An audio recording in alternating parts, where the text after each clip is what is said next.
నమస్తే. Welcome to cube TV. నేను మీ journalist అండి.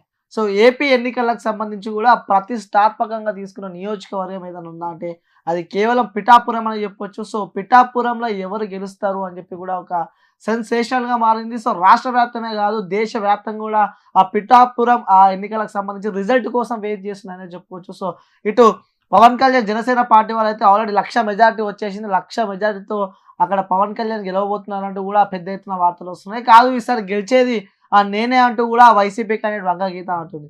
సో, దీనికి సంబంధించి గూడా అక్కడ ఓటింగ్ ఏ విధంగా పర్సెంటేజ్ ఓటింగ్ ఏ పర్సెంట్ ఉంది, ఏ కేటగిరీకి సంబంధించి, ఏ కులాలు సంబంధించి వాళ్ళ ఓటింగ్ పర్సెంటేజ్ ఏ విధంగా ఉంది. సో, ప్రతి ఒక్కటి క్లారిటీగా ఎక్స్‌ప్లెయిన్ చేయడానికి మనతో పాటు ఎన్ఆర్ఐ రామ్ గారు ఉన్నారు. పొలిటికల్ అనాలిసిస్ట్ అన్నమాట. సో, ప్రతి ఒక్కటి క్లియర్‌గా అక్కడ ఎట్లా అంటే ఏ కులం వాళ్ళు, ఏ మతం వాళ్ళు, ఎక్కడ ఎట్లా ఓటింగ్ ఉందో సో ప్రతి ఒక్కటి మనకి ఎక్స్‌ప్లెయిన్ చేసి చూపియడానికి రెడీగా ఉన్నారు. సో ఒకసారి సార్ నమస్తే సార్. నమస్తే. సార్ నా పేరు బాగున్నారా? రామ్. నేను బాగున్నాను. నా పేరు రామ్. హ్మ్. ఎన్ఆర్ఐ. సో అంటే మెజారిటీ సార్ నుంచి వచ్చాను. ప్రతిష్టాత్మకంగా తీసుకున్న నియోజకవర్గం అంటే పిఠాపురం అని చెప్పుకోవచ్చు. హుహు. సో పిఠాపురంలో కులాల వారీగా ఓటింగ్ ఎంతమంది శాతం ఉంది? సో ఎంత ఓటింగ్ అయింది? సో ఎవరు గెలవబోతున్నారు? గెలిస్తే ఎంత మెజారిటీతో గెలవబోతున్నారు? ఒకసారి చేసి చూపిస్తారా సార్? అదే అందరికీ పవన్ కళ్యాణ్ గారు అంటే మాకు కూడా క్యూరియాసిటీ ఉన్నది. హ్మ్. అక్కడ వచ్చి నిలబడుతున్నారు అని. బట్ హ్మ్. చివరికి ఇక్కడ ఓటింగ్ సర్లకు వచ్చేటప్పటికి ఏమవుతుందంటే హ్మ్. ముఖ్యంగా పవన్ కళ్యాణ్ గారు ఇందులో తెలియనిదేముంది, కాపు సామాజిక వర్గం అక్కడ ఎక్కువగా ఉన్నారు. అక్కడి నుంచి పోటీ హ్మ్. చేస్తున్నారు. కంపల్సరీ గెలుస్తారు అనే ఉన్నది. But at the same time అవతల వ్యక్తి కూడా హ్మ్. వంగా గీత గారు చాలా రాజకీయ అనుభవం ఉన్నది. ఎంపీగా ఉన్నారు. ఇప్పుడు ప్రెజెంట్ ఎంపీగా ఉన్నారు. ఇంతకుముందు ఎమ్మెల్యేగాని చేశారు. హ్మ్. ఆమె ప్రతి మనిషికి తెలుసు అక్కడ. హ్మ్. సో, ఈ విధంగా ఓకే. జనరేటర్ బయట నుంచి వచ్చి ఏంటంటే మన పవన్ కళ్యాణ్ ఆయన కొంచెం. హీరో గారు హ్మ్. కాబట్టి ఖచ్చితంగా గెలవాలి అనే అభిమానంతోటి చాలామంది చాలా విధంగా చెప్తున్నారు. హ్మ్. అనుకున్నంత ఈజీ ఐ థింక్ అది అంత నల్లేరు మీద నడకైతే నేను అనుకోవటం లేదు. ఓకే. అంటే కానీ మీ పొలిటికల్ అనాలిసిస్ ప్రకారం హుహు. సో ఓటింగ్ పర్సెంట్ ఒకసారి మా వ్యూవర్స్‌కి చూపించే ప్రయత్నం ఎందుకు చేస్తారా సార్? నల్లేరు మీద నడక కాదని నేను హ్మ్. అంటున్నానంటే, ఇప్పుడు మీరు చెప్పినట్టుగానే అభిమానులంటే ఎక్కువ మంది కాస్ట్ వైజ్ ఆలోచిస్తే హ్మ్. కాపు నాయకుడండి, కాపు ఓటు బ్యాంక్ ఉన్నదని, కాపుల కోసమే అక్కడ వచ్చారని వేస్తున్నారు. హ్మ్. కానీ అయితే నిజంగానే అక్కడ కాపు ఓటు ఎక్కువనే నేను ఉంది. గ్రౌండ్‌లో నేను చూశాను. కాపు ఓటు ఆయనకి వేయడానికి సంసిద్ధత వ్యక్తపరుస్తున్నారు. అట్ ద సేమ్ టైము ఆమె చాలా మందికి ఇంచుమించు 80 ఇక్కడ మనం ఓటు పర్సెంటేజ్‌ని ఎక్స్‌ప్లెయిన్ చేస్తానిక్కడ. నిజానికి పిఠాపురం నియోజకవర్గం ప్రతిష్టాత్మకమైన నియోజకవర్గం. ఇది ఒక రాష్ట్రమే కాకుండా దేశం కూడా చూస్తున్నది. ఇతర దేశాల వాళ్ళు కూడా చూస్తున్నారు ఎంతో ఇంట్రెస్ట్‌గాను. ఇక్కడికొచ్చే వరకు లోకల్ స్ట్రాంగ్ లీడర్ వంగా గీత గారిని వైఎస్ఆర్‌సీపీ నుంచి నిలబెట్టారు.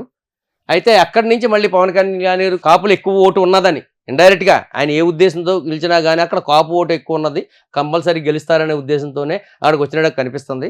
అయితే అనుకున్నంత ఈజీగా నల్లేరు మీద నడకెత్తే మాత్రం కాదు. ఎందుచేతనంటే కాపులందరూ వేసినా గానీ మనం వేరే క్యాస్టులు ఎంత పర్సెంటేజ్ ఏస్తారో, ఏ విధంగా అభిమానిస్తారో అవి కూడా చూద్దాం మనం. నేను లోకల్‌గా ఉన్నాను. నేను వెళ్లి చూశాను. చూస్తే చాలామంది ఇతర దేశాల నుంచి వచ్చి అక్కడ క్యాంపెయిన్ చేయటం ఇవన్నీ జరిగినాయి. ఇతర దేశాల నుంచి క్యాంపెయిన్ చేస్తుంటే ఒకటి పాజిటివ్‌గా ఏంటంటే గెలిపించుకోవాలనే ఉద్దేశం కొంతమందికి ఉన్నా, కొంతమందికి ఎవరో వచ్చి ఓటు లేనోళ్ళు వచ్చి మా మీద ఇన్‌ఫ్లుయెన్స్ చేస్తున్నారనే ఆ నెగెటివ్ ఇంపాక్ట్ కూడా ఉంది. అల్టిమేట్‌గా మనం చూద్దాం. పర్సెంటేజ్ వైస్ నా ఒపీనియన్ నేను అనాలిసిస్ ప్రకారం చెప్తున్నా చూడండి. ఇక్కడ 2,32,000 ఓటున్నారు. ఆ 2,32,000 ఓట్‌లో కాపులు ఎంతమందున్నారు? వాళ్ళు ఎంత ఓట్ చేశారు? దాన్ని అనాలిసిస్ చేసి మీకు ఇక్కడ ఫిగర్స్‌తో చూపెడతాను. అప్పుడు మీరు దాన్ని డిసైడ్ చేయగలుగుతారు. కాపు ఓటు 80,000 మంది ఉన్నారు. వాళ్ళల్లో ఓటు వేసేది ఇప్పుడు 87% అన్నారు. ఆల్మోస్ట్ 70,000 ఓట్స్ వేస్తారు. అలాగే ఎస్సీ, ఎస్టీ 40,000 ఉన్నారు. బీసీలన్నీ కలిపి 90K ఉన్నారు. 90,000 ఉన్నారు. బీసీలు అంటే ఇందులో ఎవరు వస్తారంటే Shetty Balija, fishermen, weavers community, చేనేత కార్మికులు, నగర ఇలాగా చిన్న కాస్టులు కలిపి మొత్తం మీద 90,000 మంది ఉన్నారు. అలాగే రెడ్డిస్ ఒక 11,000 మంది ఉన్నారు. Other forward caste like Vaishyas, Brahmins, రాజులు, వెలమ వీళ్ళంతా కలిపి ఒక 11,000 మంది ఉన్నారు. టోటల్గా 2,32,000 మంది ఉన్నారు.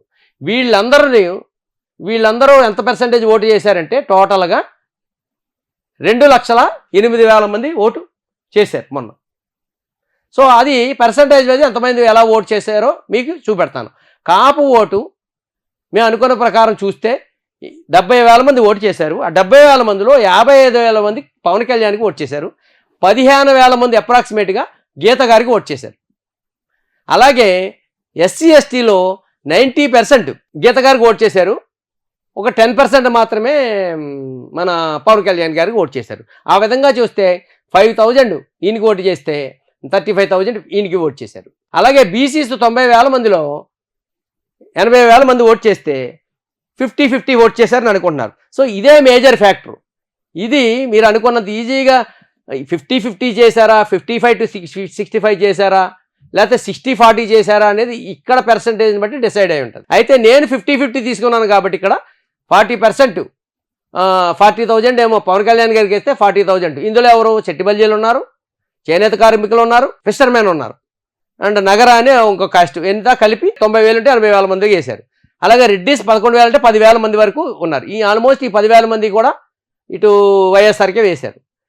అదర్ ఫార్వర్డ్ క్యాస్ట్ 11 అంటే 7,000 మంది బ్రాహ్మిన్స్ వీళ్ళందరూ కూడా పవన్ కళ్యాణ్కి వేస్తే ఒక 3,000 మంది వరకు గీత గారికి వేశారు.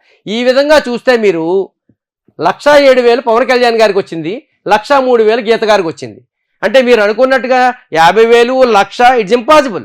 అభిమానం కొద్దీ అరే మా పవన్ కళ్యాణ్ సినిమా హీరో అనే ఉద్దేశంతో చెప్పడం తప్ప ఆయనకి ఏమీ నల్లేరు మీద నడక కాదు. కానీ ఇక్కడికి వచ్చిన తర్వాత మళ్ళీ ఇది ఎంతవరకు నిజమవుతుంది అనేది ఈ బీసీ ఓట్ ట్రాన్స్ఫర్ రేపు ఎలక్షన్ ఓటేసిన వాళ్ళకి తప్ప బయట వాళ్ళకి తెలియదు. సో ఏ విధంగా చూసినా ఎవరు గెలిచినా 5-10 వేల మెజార్టీతో తప్ప, లేదా 5-10 వేలు లెస్తో తప్ప 40,000, 50,000 వస్తుంది అనుకున్నది మాత్రం ఊహజనితం కాదు.